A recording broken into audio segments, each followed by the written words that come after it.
दोनों हाथ से ताली बजा करके। और सीता राम जैसन केहू के और हई सगाई ना भइल, हई सगाई ना भइल। बोल राजा राम लला की जय हो। और सीता राम जैसन केहू के और हई सगाई ना भइल, हई सगाई ना भइल।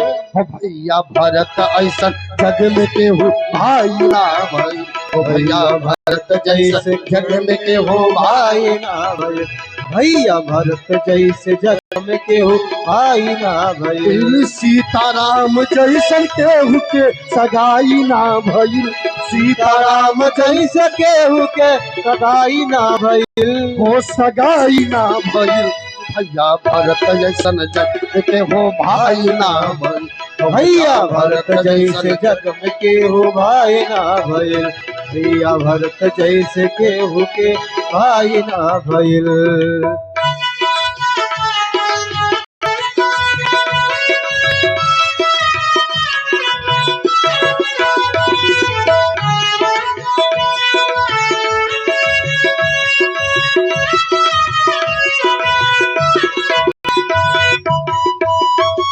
जय हो। बोले सीताराम भगवान की जय हो, बोले भरत लला की जय हो।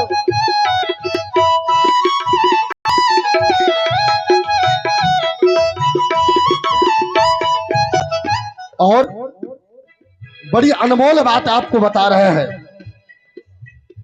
आज की परिवेश क्या कहती है?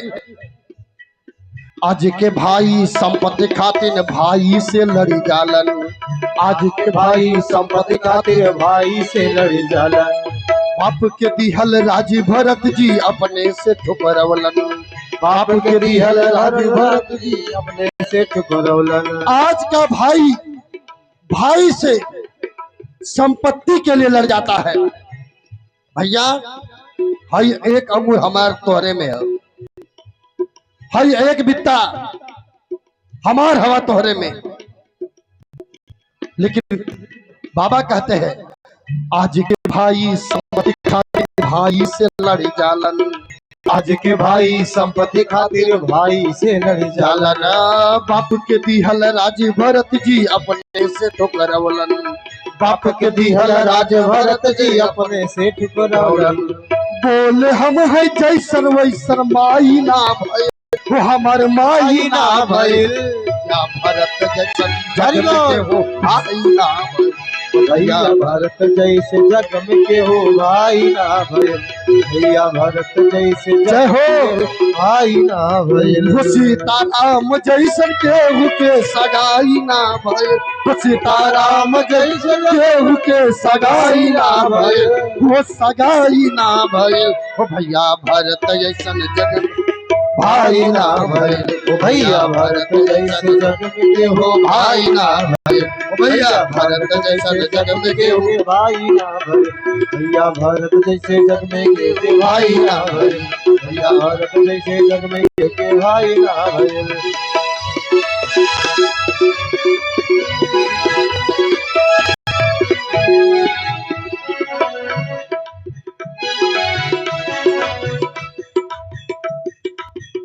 बोले भरत लला की जय। का सीताराम जैसन केहू के सगाई ना भइल, हो भैया भरत जैसन जग में केहू भाई ना भइल। आज माताएं गई हैं, जल ला रही हैं, लेकिन धन्य है प्रभु आज चरणों को भगवान धो रहे हैं। का ऐसे बेहाल बेवाए न सो पग, कंटक जाल लगे पोन जोए, हाय महादुख पायो सखा तुम, आए इते न किते दीन खोए।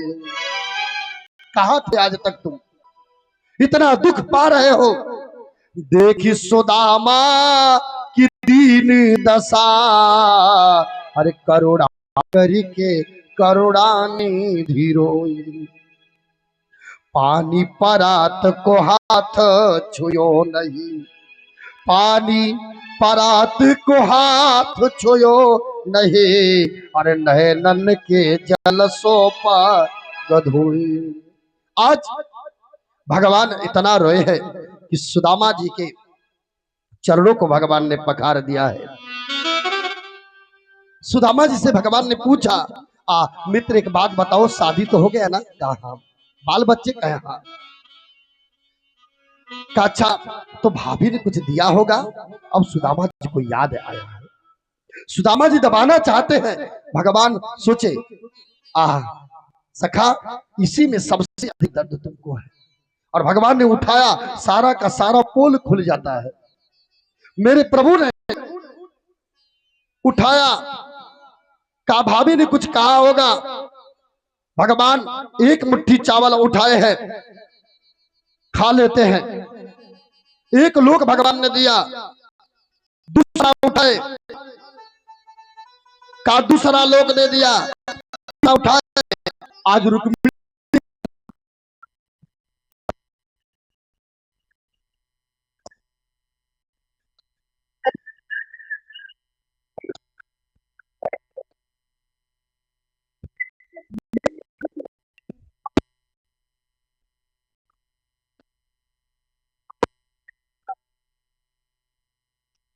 अर्थात मां एक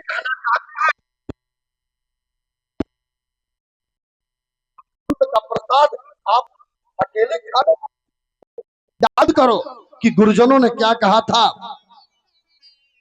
कहा कि गुरुदेव भगवान ने विवाह के मंडप में बताया था कि पति पत्नी का संबंध एक होता है, उनके बीच में किसी प्रकार की दूरियां नहीं होनी चाहिए। क्या ये भगवान के प्रसाद की अधिकारी हम सब नहीं है? और आज भगवान ने बचा हुआ पुतली दे देते हैं। सारी माताओं ने पाया है भैया, और आज मेरे प्रभु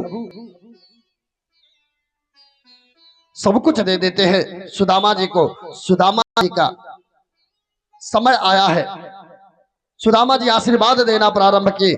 जाने की बारी कहे, भगवान ने कहा ठीक है चलो। सारी रानियों को बुलाने लगे, एक एक कर करके किसी को आशीर्वाद, पति प्रिया भव, सुहागिन भव, सब देते चले गए। हाथ दुख गया, 2 4 10 20 25 50 100 को देते देते। कहे कन्हैया ये सब तुम्हारी है? कहा हाँ। अभी और है? कहा हाँ। कहा सबको एक साथ बुला दो। 16,108 को भगवान ने बुलाया और सबको सुदामा जी ने एक साथ आशीर्वाद दिया है। सुदामा जी महाराज जाने लगे और सोच रहे हैं कि लेना न देना घर ही से का, आज घर से ही सब कुछ दिया जा रहा है। और भगवान ने पूछा था कि इस सुदामा भाभी ने कुछ कहा था? कहा हाँ, एक बात कहा था। कहा एक मास दुई पाख, दुई एकादशी होए, लेकिन सो प्रभु दीन दयाल ने नित्य प्रतिदिन ही मोए। का महीने में 2 पक्ष पड़ता है, एक शुक्ल पक्ष और दूसरा कृष्ण पक्ष। का दोनों में एकादशी पड़ती है। का ये जो एकादशी व्रत है ना, ये सभी व्रतों की जननी कही जाती है, मां कही जाती है। और ब्राह्मण को तो एकादशी का व्रत होना रखना चाहिए, लेकिन ये भी हाँ तो 30 दिन चलबे करी। हाय धुन हाय धुन हाय धुन, हाँ जितना भर जा पेटे में ना। बोले सच्चिदानंद भगवान की जय हो। सुबह से लेके शाम तक। एगो हमें को किस्सा ना कहिला, लेकिन एगो बात बता देते हो, तोहरे खातिर बतावत थी। एक बार कुछ परदेश चल गई ला, हाँ परदेश चल गई ना। आप जब परदेश चल गई ना मंटू बाबू, परदेश चल गया लंदन, अब मेहरारू घरे अकेला बेचारी। अब किचन में गई, रोटी बेल रही थी, रोटी, हाँ अब रोटी बेलत थी, याद आया पति जी के, तो हार मल्ला याद आ गल। तब गाना गावत ही है कि सुधिया आवेले बलम के तब बहुत रोइला। इतना बात सुननी माता जी कनी का भले कनी याद आवत है, स्वामी की याद आवत है। कला बहुत रोइला, कल कैसे कहला पहले सुधिया रोटिया बेल तक आवेला, अरे बेल ना पटकी पटक रोइला, सुधिया आवेले बलम के। सुध आ रही है, लेकिन यहाँ भगवान को देख रहा है, ये तो कहने की बात है। वह सुदामा जी महाराज आज सोच रहे हैं कि चावल भी लेकर के आए थे, वह भी चला गया, और आज भगवान ने तो सब कुछ दे दिया था। सुदामा जी को विदा होकर के चले हैं, पहुंचे हैं, और आज विश्वकर्मा जी को भेज करके भगवान ने सुदामापुरी का निर्माण कर दिया है। सुदामा जी गए, अपनी कुटिया ढूंढ रहे हैं, कहीं मिला नहीं। माता आई है, थाल सजा करके भगवान की आरती उतारने लगी। सुदामा जी नहीं पहचान पाते हैं, कबो कबो अपना वाली मेहरारू पहचान में ना आवे। ये अपना है कि पड़ोस वाली है कि बगल वाली, कहाँ अजय बाबू जब वो ब्यूटी पार्लर में से आई हैं सज धज के, पहचाने में नहीं कि अपना वाली बा कि बगल वाली। हाँ, अब सुशीला मैया को पहचान नहीं पा रहे, क्यों? क्योंकि सुशीला मैया आज उस अवस्था में थी, और आज पूरी शरीर में गहना से लदी हुई माँ आई है, आरती सजा करके अपने पति को, तो पति देखा था बार बार विनय बाबू। हाँ, आरती उतारल जाती है। अब ताकत सुदामा जी ने कहा, अरे राम राम देवी कौन? तो सुदामा जी, सुशीला ने कहा, स्वामी मैं आपकी पत्नी सुशीला। कहा आप? कहा ये भगवान का दिया हुआ है। सुदामा जी को त्याग हो जाता है। अरे गोविंद तुमसे यह लालसा नहीं थी रे। और आज सुदामा जी महाराज चल पड़े हैं राधा कृष्ण के मंदिर में। माँ भी सारे वस्त्र को त्याग कर करके और आज पति के चरणों में चल पड़ी है कि अब मेरा पति ही नहीं रहेगा तो यह सब दुश्वार है। इसी बात को माता अनुसुईया ने सीता जी से बताया था, हे देवी पति तुम्हारा श्रृंगार है। पति क्या है? श्रृंगार है। अगर पति है तो माथे की बिंदिया सलामत है, पति है मांग का सिंदूर सलामत है, पति अगर है तो हाथ की चूड़ियां सलामत है, पति अगर है तो महावर है। और पति के ना रहने पर आज सब कुछ से हाथ धोना पड़ जाता है। अनुसुईया मैया ने नारी धर्म बताया है माँ को। अनुसुईया मैया ने एक पद हम आपको बता रहे हैं। अनुसुईया मैया ने सीता जी से इसी बात को कहा था, ए आज तो माताएं अपने सुहाग की चीज भी ले जाकर के बाजार में बेच दे रही है। याद करिए अजय बाबू, अनुसुईया मैया ने एक बात बताया था सीता मैया को, अरे मंगल पहिरिय सिया अमंगल न सोचहु। का जो मंगल सूत्र है ना, ये मंगल की निशानी है। आज एहू के ले जाके ये जाना था ऐसे छोट है तो ऐसे बड़ा वाला डिजाइन के बनवा लेती ना तो बड़ा सुंदर एक बदल देती। ढेर ना अब पूछले रहनी हम दीदी उदी सतवा गलनी ना तो पूछले रहनी की अब बताओ तरह की एक देबू तो 2-3 हजार और लगी तो बढ़िया बढ़िया मिल जाएगी। अतनी भड़कीला रही तो सब देखी तो लगी ना हमार मर्द का मासूत है।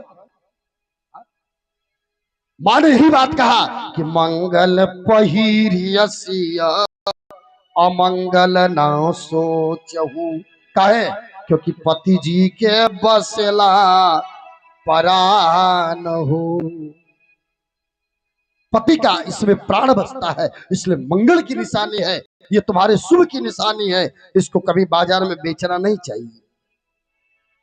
दूसरा बनवा लो, लेकिन कभी उसको बेचना नहीं चाहिए। आज माँ अपने पति के साथ चली जाती है, आगे भगवान अनेकों लीला करते हैं और उद्धव जी महाराज को एकादशम स्कंद में भगवान ने ज्ञान की पुष्टि कराया है।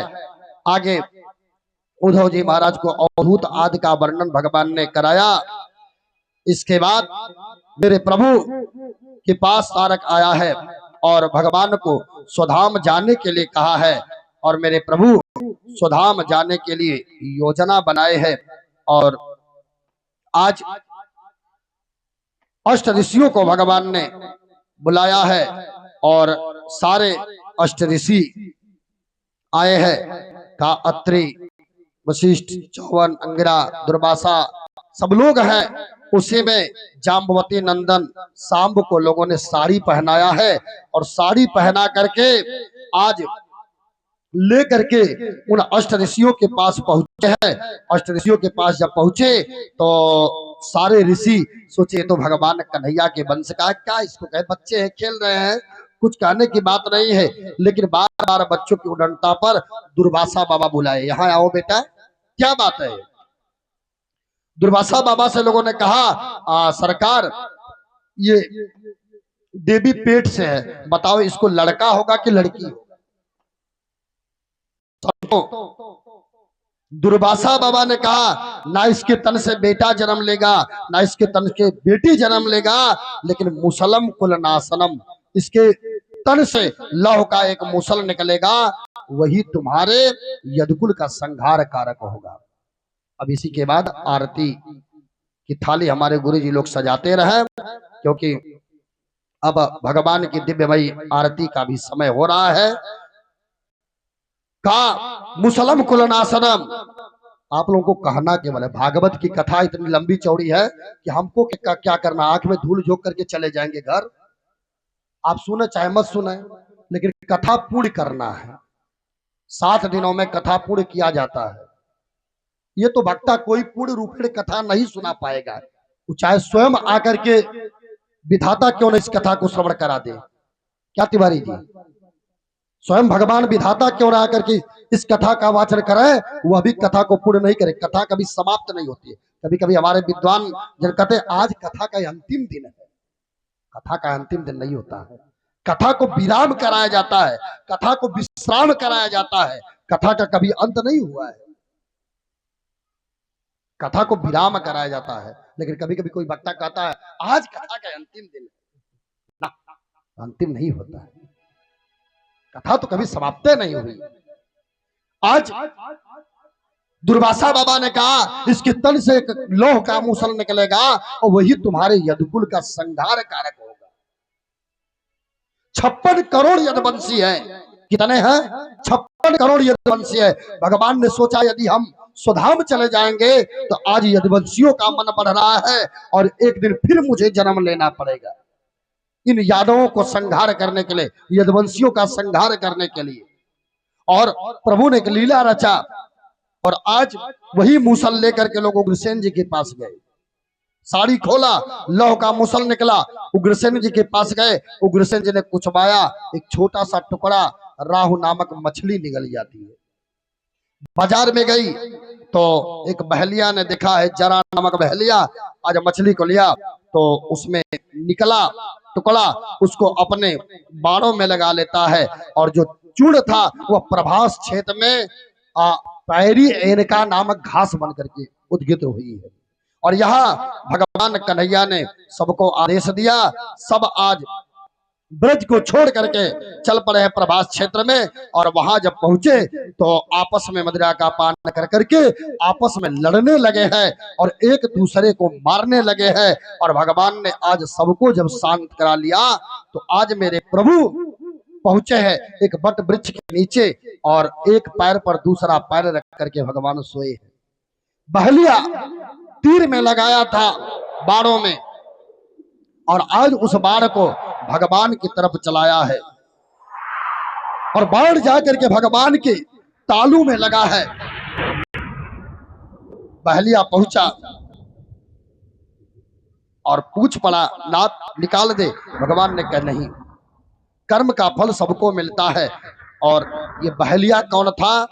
एक छोटी सी बात आपको बताए, ये बहलिया कोई और नहीं था, ये बहलिया बाली ही बहलिया बन करके आया था। क्योंकि बाली को भगवान ने छिप करके बाण मारा था, और यह बाली ने भगवान से पूछा कि कारण कवन नाथ मोहि मारा, मैं बैरी सुग्रीव प्यारा। मैं तो बैरी सुग्रीव का था, आपने मेरे ऊपर बाण क्यों चलाया? भगवान ने कहा, अनुज बधी भगनी सुतनारी, रे सटकन्या सब दिशचारी, इन्हीं कुदिष्ट विलोकत जेई, ताके बधे पाप नहीं हुई। का जो इनको बुरी निगाहों से देखता है, का उसका वध करने में किसी प्रकार का पाप नहीं लगता। आज भगवान स्वधाम जाने लगे हैं। आगे 12 स्कंध में बताया गया, भगवान स्वधाम जाने लगे। अब कलयुग में मेरे प्रभु का अवतार का श्रीमद् भागवत ज्ञान गंगा यज्ञ कथा के द्वितीय अध्याय में 12 स्कंध के द्वितीय अध्याय के 18वें श्लोक में बताया गया है कि मेरे प्रभु का जन्म इस धराधाम पर होगा। कहाँ होगा? उत्तर प्रदेश के मुरादाबाद जिले में संभल नामक तहसील में विष्णु यश नामक परिवार में कल्कि अवतार भगवान का होगा। क्या होगा? कल्कि अवतार। श्वेत अश्व पर भगवान चढ़ करके समस्त दुष्टों का संहार करेंगे। का उत्तर प्रदेश के मुरादाबाद जिले में संभल नामक तहसील में विष्णु यश नामक ब्राह्मण परिवार में यह भगवान का कल्कि अवतार होगा। बोले सच्चिदानंद भगवान की जय हो। आगे यह कथा परीक्षित जी को सुखदेव भगवान श्रवण करा रहे हैं। सुखदेव जी ने राजा परीक्षित से पूछा कि अब आपको कोई भय? का हाथ सर्प आएगा और हमें डसेगा, हमारा प्राणांत हो जाएगा। डांट दिए हैं। कहा, राजन अभी भी तुम्हारे अंदर भय है। और यह कह करके छत्रवेश में सर्प आया है और राजा बैठ गया है, अपने ब्रह्मांड में प्राण को चढ़ाया। और इधर राजा के शरीर को तक्षक ने डसा है। और बेटा जब सुना है तो आज सर्पिष्ठ यज्ञ कराना प्रारंभ कर दिया। और सर्पिष्ठ यज्ञ जब कराना प्रारंभ किया है तो उस समय भगवान आकर के रोकते कि बेटा ये सब करने क्या जा रहे हो, इसको बंद करो। क्यों? क्योंकि तक्षक आज जा करके इंद्र बाबा के सिंहासन में लिपट करके बैठ गया था। आचार्यगण से आज जनमेजय ने कहा कि क्यों ना इंद्र सहित ही आवाहन किया जाए। और जब ही यह शब्द उच्चारण होने जा रहा था गुरुदेव भगवान के मुखार बिंदु से, आकर के आस्तिक मुनि ने रुकवाया। और यहीं पर जो है रुक जाता है। बोल सच्चिदानंद भगवान की जय हो। और राजा मुक्ति को प्राप्त कर लेता है। का 7 दिनों में यह इस श्रीमद् भागवत ज्ञान गंगा यज्ञ कथा का आज पारायण के माध्यम से भी लगभग 5 बजे श्रीमद् भागवत के 18,000 श्लोक जो है पारायण के माध्यम से हमारे और हमारे अनुज राहुल दुबे जी के द्वारा संपन्न कराया गया मंडप में। और आज यहाँ कथा के माध्यम से जैसा ज्ञान था, जैसी थी और जैसा समय मिला, वैसी कथाएं आपके बीच में रखने का प्रयास किया गया। क्योंकि गोस्वामी तुलसी बाबा से लोगों ने कहा, बाबा आप तो बड़े विद्वान आदमी हो। बाबा ने कहा, हम काहू का विद्वान। गोस्वामी तुलसी बाबा कहते हैं कि कभी ना हो ही नहीं बचन प्रवीणो, कभी ना हो ही नहीं बचन प्रवीणु, कभी न होई नहीं बचन प्रवीणु, कभी ना हो ही नहीं बचन प्रवीणो, कभी नहीं होई नहीं बचन प्रवीणु। सकल कला सब विद्याहीनो सकल कला सब विद्याहीनो सकल कला सब विद्याहीनो विद्याहीनो कभी न होई नहीं चतुर कहावो कभी न होई नहीं चतुर कहावो कभी न होई नहीं चतुर कहावो कभी कभी न होई नहीं चतुर कहावो मति अनुरूप राम गुण गावो मति अनुरूप राम गुण गायो मति अनुरूप राम गुण गावो मति अनुरूप राम गुण गावो। बोले सच्चिदानंद भगवान की जय हो। अब सभी माताएं अपने